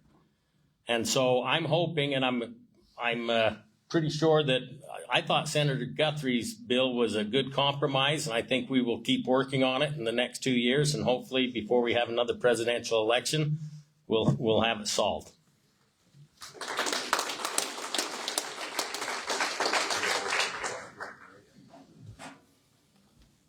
All right. Hulk Hogan says we got one more 5-minute thing. So we'll stay in this order of draw. You've got a 5-minute period to add anything that may have popped in your head during all the discussion, and please specifically address HB 710, and of course we had 710A because there was an amendment. So you can give us your thoughts and help us understand that any way you choose. 5 minutes each, then we'll conclude and call it a night. Thank you, Todd. And again, for the record, Jim Guthrie. And again, appreciate your patience and your indulgence in staying with us. I will speak to 710 to start with. Over the last few years, there's been several attempts at what has been couched as porn in libraries. And that's really, to start with, a misnomer. It's probably more appropriately framed as books that are not in age-appropriate sections. And I think that's really the goal of the book. And I'm not saying there aren't some anomalies out there where there would be something incredibly offensive, but I think for the most part, it's trying to get those books in age-appropriate sections. This started out as a fairly significant issue for librarians, which made it very punitive. And the narrative was it's going to put librarians in jail. I think it was started out with like a $25,000 fine to libraries. But this is one of them deals where if we keep working at it and people keep trying to find the right balance, it gets to a better place. This year alone, there were 3 library bills. The first one was pretty extreme. The members from the House and the Senate that were the sponsors worked together and came up with, I thought, which was the best bill. It went to the Senate floor, and oddly enough, what you would call the more right members of the Republican caucus, and the Democrats voted together, the Democrats saying it went too far and the others saying it didn't go far enough. So it's kind of odd how that happened. But I think, and it died by one vote, 18-17. So that was kind of unfortunate because I think that was the best bill. So as that moved on and they came to 710, I think it again tried to strike a balance that's not too problematic. What happens if somebody challenges a book, the library would have 60 days to evaluate whether or not that was a fair challenge and issue a course of action to resolve that. They could move it to a section or take the book out of the library, whatever. There would be steps along the way to mitigate that concern that a patron might have. And if that was unsuccessful, at the end of the row there could be potentially a $250 cause of action or fine. Now, I will say most libraries are doing it right, but last year when they had the public hearings, they brought in books that they found in libraries that, quite frankly, to me, were offensive. Now, they may have been appropriate for 16, 18-year-olds or something, but if those kind of books got into 10 and 11-year-olds, I had a big problem with that too. So I don't think that it was totally without merit to bring something, and I think this is something that maybe can work. And if it doesn't, I know there will be keen interest in trying to change that. And again, it's not trying to ban or burn books, it's trying to get them more to age-appropriate sections. I would like to talk about one other thing that I think is important to schools, and it came up this year, and that was House Bill 415, which sought to put guns in schools. The problem with that and it was brought by the NRA, which I've been an NRA, been endorsed by them and had an A rating for years, but I didn't agree with them on this one because it would have allowed virtually everybody, contractors, volunteers, teachers, with just an enhanced concealed carry, no additional training, no yearly refresher training, those kind of things. And that, to me, just didn't seem right. Plus, it ignored the local school districts. It didn't even involve them in the discussions. Never even involved the people that are going to be in that environment. I tried to get them to amend it, to take some of the sting out of it, and they refused. So with the help of the schools folks, I crafted Senate Bill 1418, and we had a hearing on that. It had the support of all the education people, law enforcement, and it had broad support. The public testimony was almost all in favor, but it died on a 5-4 vote in committee. And I bring that up because it will be back, and I'm one that thinks that maybe there is an opportunity there that we need to take to put in position something that help mitigate a potential threat. We've seen enough of this problem around the country that we probably need that. But it needs some kind of, your local school board is a governing body for your schools. Why shouldn't they be involved in helping craft that policy? And that was really the premise of what I was trying to get to. It tightened up who could carry, and it also required some additional training, recurring training every year. I've got 30 seconds left, and I just want to take it to thank you so much for your attention. I can't believe the turnout that Preston gets, and I'm very appreciative of that, and it's been an honor to serve in the Senate this last couple of years since redistricting, and hopefully you'll see fit to send me back again, and thank you again.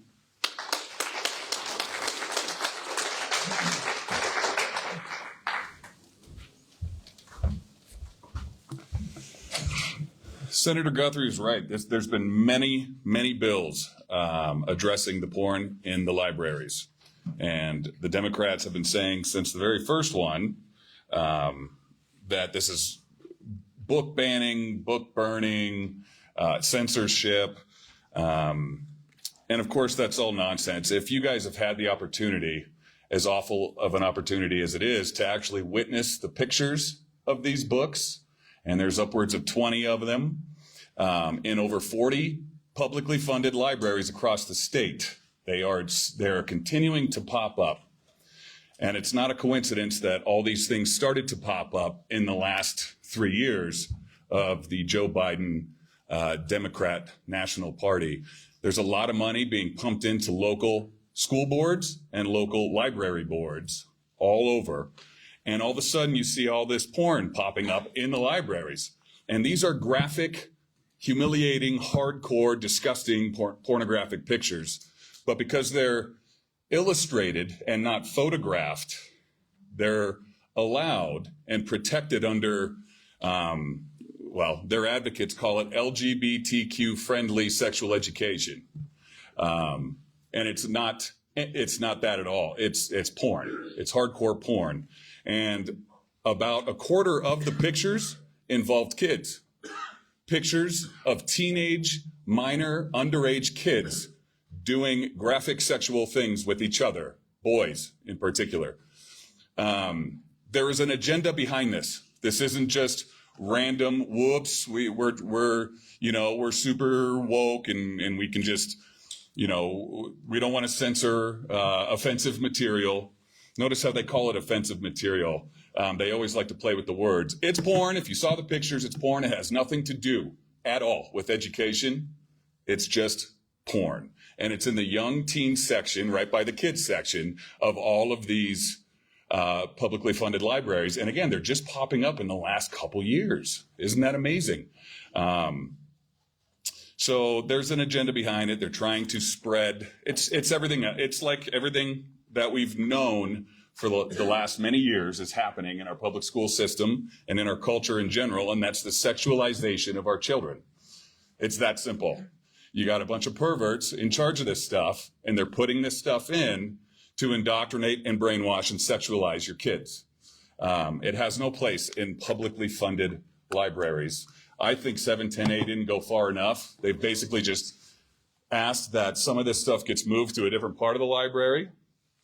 But the ALA, the American Library Association, makes it so no librarian is allowed to refuse service to anybody.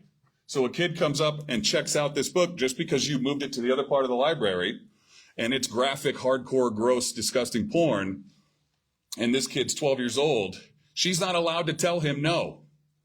There's no teeth to this bill, 710A. Nobody gets punished in any meaningful way, and it doesn't remove the porn from the libraries. There is no reason our tax dollars should be going to fund this disgusting, gross, perverted porn. It should be taken completely out of the library, and that's the good news of 710A, is that it's a first step. Soon, if we get some authentic Republicans in there, this stuff will be forever removed from your publicly funded libraries. And I just want to say before parting tonight, I don't believe that I or anybody else has the proper tools to be able to judge a man's heart or his mind or his character efficiently. We just don't have enough information. That's why I said at the beginning of my 5-minute speech there that I don't judge people. Mr. Cheatham, Mr. Garner, Mr. Guthrie, they seem like perfectly nice and likable guys on sort of a superficial level. They might be very nice men. I don't know. And really, it's irrelevant how nice they are. We are commanded, it is our duty to judge politicians for their politics. And any 10-minute look at their voting record will tell you these are Democrat politicians. Period, end of story. Maybe super nice guys. They're Democrats. And it's that simple. They've made a cold political calculation to run as Republicans because they want a career in politics versus what I'm looking for, which is just public service. I want to offer authentic Republican representation for all of you authentic Republicans. Thank you.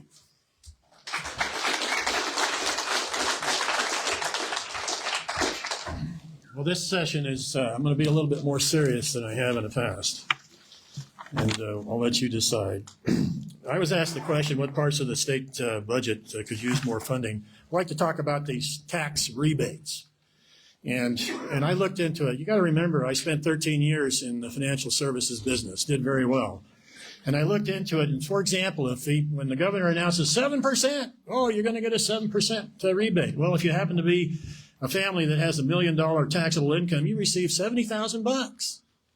But if you happen to be a family of 55,000, you receive $3,850. I use that as an example. You have to be careful on those things. And this is what happened. A few years ago, the Bannock County assessor assessed and raised all the property values of 40,000 properties in Bannock County, 20%. And how'd they do that? And they tried to say that it was the county assessor. It was not. It was a computer program. that they implemented, but they sure went against it. I was 3,900 of us appealed, and they took a 10%. Most of them took a 10%. I was one of the 350 that went to the state tax commission. And these are 6 guys, 2 Republicans, or 3 guys, 2 Republicans and 1 Democrat. And what I learned was that I couldn't find comparables. And then I found out that there's 14 states in the United States that doesn't allow sales of homes and real estate and properties to be disclosed to the public. Now, the banks know, the title company knows, the real estate agents know, but you and I don't know, so I couldn't get any comparables. And then so that has to change. And it's true, by the way, it's true in Utah too. Same thing, because I ran into that when I lived in Utah trying to get comparables for the properties with the county assessor down there.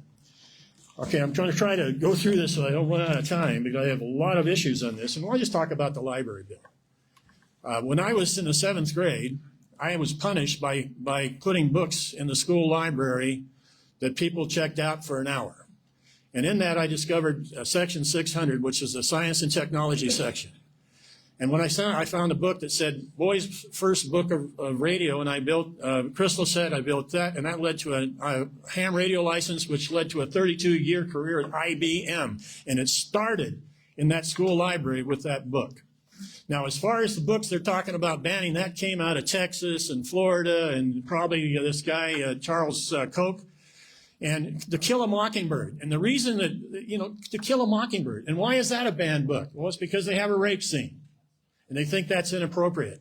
And I watched and one of the things that I've done here, I watched the Idaho in Session. If you click on this code, you'll see 200 of the Idaho in Session. I uploaded 200 videos. It took me 6 hours for each one. So I spent 1,200 hours doing it because I was told that I needed to know what these yahoos were talking about. And so you'll see yourself, and yourself. And plus his committee. And then when he voted for H710, and it passed through the committee to the Senate. And so that, I would suggest grab one of those cards. You don't have to vote for me, but at least look at that, those 200 YouTubes of Idaho in Session. How am I doing? Okay, so the other thing is transgenders. There 1% of the United States are transgenders. And when I was at IBM, we had a diversity program. I had a fellow that I worked with, and he was gay. And everybody treated him crappy, except me, because I came from Los Angeles, where there's a lot of diversity. And IBM was committed to that. He caught AIDS. And they tried to fire him, but he stayed on, and he died of AIDS at 35. And he sent me a note saying, Mike, thank you very much for being nice to me, because nobody else was in Utah, in Salt Lake City, in the IBM branch, and others. So anyway, it's wrong to pick on 1% of the population. That's 18,000 people in Idaho. 1%. And quite frankly, that's what they did in Germany. And I spent 36 months in Germany, 17 years after World War II. And that's what those guys did. They were called, and I hate to use the term, Nazis. And my dad and my family have served in the military to fight those jerks. And I hate to see it come to Idaho, sorry. Utah. Thank you.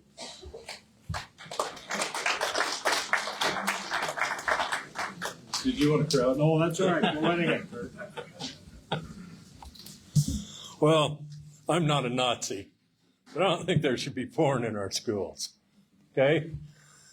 This isn't even the bill we should be talking about. House Bill 314 in the 2023 session banned porn in our schools and our libraries.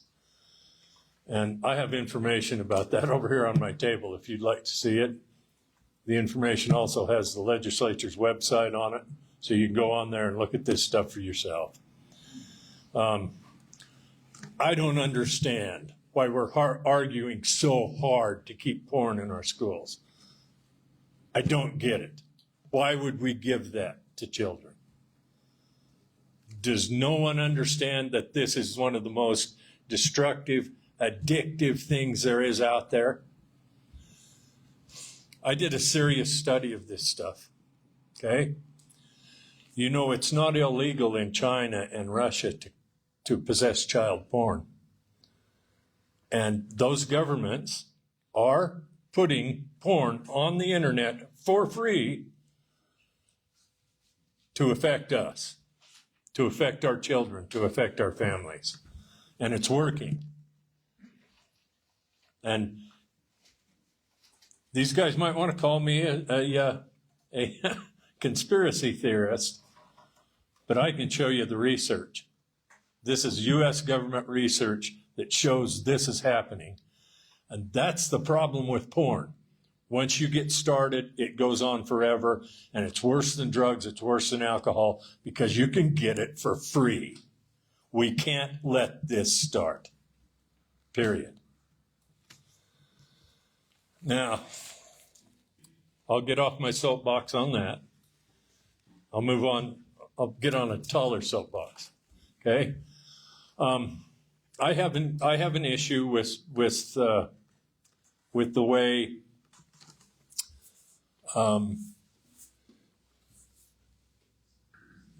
the legislature and certain people often operate, and there will be a perfectly good bill that would help us.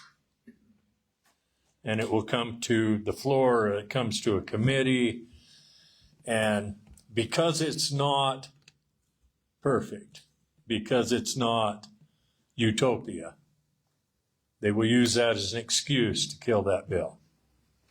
Because, they're going to make a better one. Well, you know what? Here's what happens when they kill that bill. Nothing. Because their better one never gets done either. Okay? When you have something good, take it. And here's the thing. If there's things in it you don't like, that can be revised later. It can be fixed later. I mean, we passed 415. We're going to be working on that one for 10 years. What would be wrong with passing a bill to put weapons in our schools that would create a barrier between our children and the nutcases that want to kill them?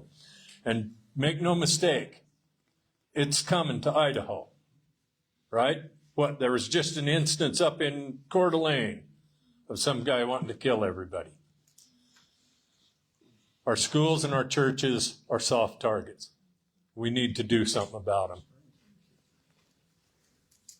And if we can't do what's perfect, then we better do what's available. Thank you.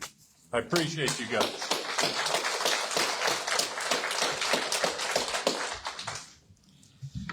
$710, which was the library bill. I voted for it this time. I voted against it last year because it was so punitive it would have put many small libraries across the state of Idaho out of business. The fines would have been huge. But the reaction to this series of library bills that have gone across the state is that many libraries have actually looked at what they have in their libraries. We got here a little early tonight, so my wife and I went over to your library, and I walked through just to see what the library in Preston looked like. You've got a really nice library. There were a couple little girls, probably 7 or 8 years old, that were watching some videos on what looked like iPads in the children's section. I walked around through the rest of it, watched people check out books and take a look at what you have. You've got a nice library. I doubt you'll find any pornography in that library. And I doubt if you go across most libraries across the state of Idaho, you'll find anything that won't pass the Miller test. You're going to find there's nothing in there. I know Idaho Falls, they've had 2 challenges in the last 5 years. Pocatello's had 2 challenges in the last 3 years. Before that, there were none. 710 offered a way to provide a reasonable expectation for what should be done if there is something that might be questionable within a library. That's why I voted for it this time. I think it's something that is fairly innocuous. It's not going to harm libraries. It's going to remove that stuff by you looking at what your children might find. With parental rights come parental responsibilities. And part of the responsibility of knowing what your children are reading and what they're checking out of libraries falls with parents. I firmly believe that. This bill, as the senator described, in that it could, if a judge agreed, provide a $250 fine to a library. I don't think that's going to put any libraries in the state of Idaho out of business. When the original bill was proposed a year ago, we had a meeting at the Association of Idaho Cities annual meeting in the summer, and 43 cities showed up for one session because they all have libraries. And they frankly said if that bill had passed, they would have to shut their libraries down. Mr. Konzati from Pennsylvania is the one who's brought this to Idaho. And he's doing real well with it. It's given him a job the last couple of years promoting a problem that is minuscule. I'm not going to say it doesn't exist, but it's minuscule in the state of Idaho because we have values. We know what our kids are watching. And very frankly, I don't think it's libraries that are pornographic. It's telephones and computers. That's where pornography is found across the state of Idaho. Senator Cook has tried to promote a bill now for a couple of years that would regulate pornography on phones and been unsuccessful at getting his ideas put across. And it's something that we need to take a harder look at. You know, we talk about guns in schools. I think the bill should have passed that the senator proposed. I was shocked when I didn't have a committee meeting that morning, so I went down and watched the hearing on that bill when he proposed it. And it came down to the Republicans voting against the bill to protect our kids in schools, and the Democrats and the senator voting in favor of it. And that somehow struck me entirely wrong. It was a long debate, and they ganged up against the senator on that bill, and it died. But it will be back. It's an issue that's not going away. I spent this morning, 8 to noon, in a meeting with the Secret Service in Pocatello. They came to Idaho State University, and the issue was school shootings and what can be done to try and find those kids before they take action. And they had a study, and they analyzed, and what's causing the problem primarily is bullying in schools. Kids who get bullied until they've had enough and they decide to strike back. And they go through a long planning process. They pick their weapons. They decide when they're going to do it. And they're mimicking what happened in Columbine, inevitably. You know when a candidate gets desperate, when he moves to attack politics, and you probably all received this one in the mail, came from Dallas, Texas, attacking me on my stand on Idaho families and the funding. And it's because I voted against spending your public money to fund education that is not in public schools. That's what this whole thing is about. A perfect bill? Didn't see one during the legislature. Every bill has a poison pill or a stink pot in it, and you have to decide whether you're going to do that or do nothing. Thank you.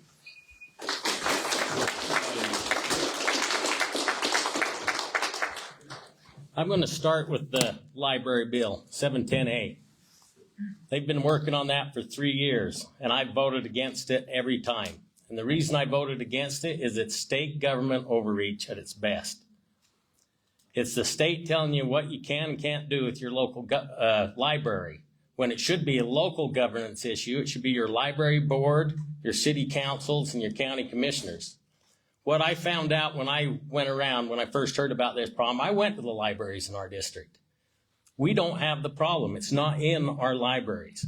I encourage you to go to our libraries. Our librarians are good people. They are very careful, and they most of them serve for no money. And to make them the villains of this story, which the first bills did, it actually threatened to put them in jail. So, and when I looked further, there was some libraries further up north that had problems. But those people hadn't gone through the proper process to try and remove those books. They immediately came to the state, wanted the state to step in and do it.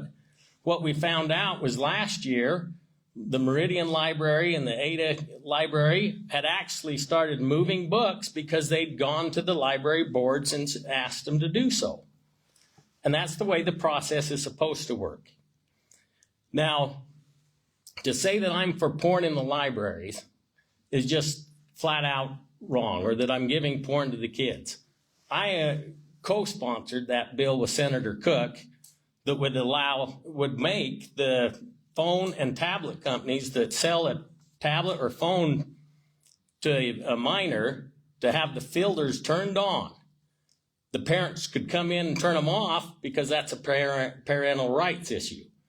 But if they were selling to the minor, it had to be turned on so they couldn't access porn on their tablets or phones, which is where they are getting the porn. It is so easy. They aren't reading it in books. If you want to know how you get an F with the Republican Party or the Freedom Foundation on education, support it. Fund it. That's how you get an F. That's why I've got an F. And to say that we've included, that we've spent, and we're big spenders, the state budget this year went up 1.7%. We've given tax decreases the last 3 years in a row. And the budget did go up 1.7%. What's inflation? We are not even covering inflation at the state level. The state government is doing a good job. We take the taxpayers' money very seriously, and we look at it, and when they bring those budgets, they have been looked over by the Joint Appropriations Committee, which is both the setup from the Senate and the House meet together, and then it comes before us. And let me tell you, we look at them line by line. At least the JFAC does. They're there every morning for 3 hours before we even show up. And they work hard for the people of Idaho. Idaho is a great state. I think it will continue to be a great state. We just make sure that we need to keep the state problems on our focus, not other states' problems. We're starting to see bills come in from other states that we know are being challenged already at the Supreme Court level. Why are we spending Idaho taxpayers' dollars to go ahead and pass a bill like that when they're being challenged already? Wait until the court case is settled. We saw a lot of those come through this year. We actually had some of the people presenting the bill stand up and say, I know this is unconstitutional, but I want to challenge it. Those kind of things shouldn't be allowed. We need to encourage more voter participation and more educated voters. And I want to thank you for coming tonight. That's where it starts. And I'm asking for your vote on May 21st. Dan Garner, thank you.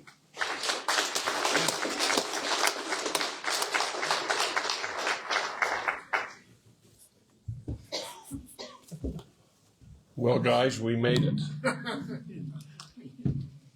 So Bottle of water? right back there on the table by the cheesecake that I forgot to pull out of the freezer soon enough. So it might be a little bit cold. Thank each of you individually. Travel home safe. Some of you got a little further to drive. Kurt could probably walk home to Downey. He's close enough. But please be careful traveling. We appreciate you coming down to join us. You're welcome to linger if you want. Get a little sweet treat. I'm sure these gentlemen will visit with you if you'd like to, and leave at your leisure, and then we'll wrap up and lock up. Good luck to all of you in an equal, fair manner. We appreciate your campaigns. We appreciate your willingness. It's not easy. Not easy. So thank you very much.